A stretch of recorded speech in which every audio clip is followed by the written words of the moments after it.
Top 25 picks, college football, week number 4. And if you're new around here, free picks now $398, $214, and $5 after last night. And college football up +7 net winners on the year. I'm not going to win every game, but I'm going to win most of them. A lot more than I lose. So let's get to the top 25 for week number 4. Illinois, Nebraska on Friday. Both teams 3-0. Illinois hasn't been 3-0 since 2011. And Nebraska's starting a freshman quarterback, but he's played very well. Illinois, all their wins have been at home this season. So we'll have to see how they play on the road in a tough environment at Nebraska. And Nebraska's off to the best start since 2016, and they're holding opponents to less than 10 points a game. But this line's a little too high above a touchdown. I'm taking Illinois to keep this one close. The Buckeyes are off a bye after crushing 2 MAC teams 108-6 to open up the season. This line's very high. Obviously, it's a big line, but I'm laying it with Ohio State if I had to play the game. All of these top schools in the top 25 really need to run up the scores to keep them within the top rankings. This is a high line. NC State Clemson opened 14. It's all the way up to 20.5. And if you've been backing NC State and all the hype about their quarterback, McCall, you're 0-3 against the number so far. But now he's out with an injury, so we'll see if the backup can do anything. I'm not interested in this game at all. If I had to play it, I'm taking Clemson at home. Arkansas State's coming off a nice cover last week at Michigan. They have to travel back-to-back road games, and they have Iowa State here, who is coming off a bye. Iowa State's now 21.5-point favorites after opening up 19. The key number is 21 in this game. I'm taking Iowa State if I had to play the game, and I'm laying 21. It's above that key number now, though, at 21.5. But they're 21.5-point favorites, and Iowa State has only averaged 20.5 points a game the first couple games. But there's a reason they're favored by this much. Iowa State should handle Arkansas State by like 24-27.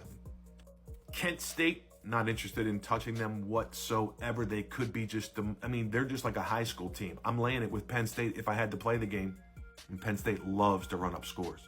Look what Tennessee did to Kent State last week, 71-0. Ditto on this game. Here's a big game of the week, the best game of the week, USC at Michigan. Everyone's in my comments chirping, USC, USC, USC. Hold on. I don't even really have to tell you which side is the right side. With so many people loving USC, all I got to tell you is, that's it. LSU is not 24 points better than UCLA. I know UCLA is bad, but UCLA is the right side plus 24 in this one. Georgia Tech looked great in their first couple games. They lost to Syracuse, and they're going to lose here against Louisville, who has plenty of weapons and coming off a bye. I'm taking Louisville, and I'm laying it over Georgia Tech. Northern Illinois is a lot better than Buffalo, and you're getting line value here, especially after Buffalo just won by 4 touchdowns last week. Northern Illinois stomps Buffalo. Love Utah against Oklahoma here. Would not be surprised if Vandy kept it close at Missouri, but this is a weird line. 21, 3 solid touchdowns. This game opened up after Missouri did not cover last week against Boston College. Looked sluggish. So I'm going to have to take Missouri here and lay it over Vanderbilt, who is just maybe overrated coming into the season and after their first win against Virginia Tech. I'm laying it with Missouri. And remember, guys, like I said last video, I don't play every top 25 game. I'm just giving you my opinion every week as a rundown early. And we're up 97 net winners in the last 3 years doing this. That's not luck. Not easy to do either. So put all your comments in about what games I lose and all blah, blah, blah, blah, blah. But when I win 97 net units over the last 3 years, where's the love? Where's the love then? Top 25 are the sharpest lines possible. You may get an edge here and there, but these lines are very, very sharp. Oklahoma's going to upset Tennessee. Bowling Green's been surprising, but they'll get crushed against Texas A&M.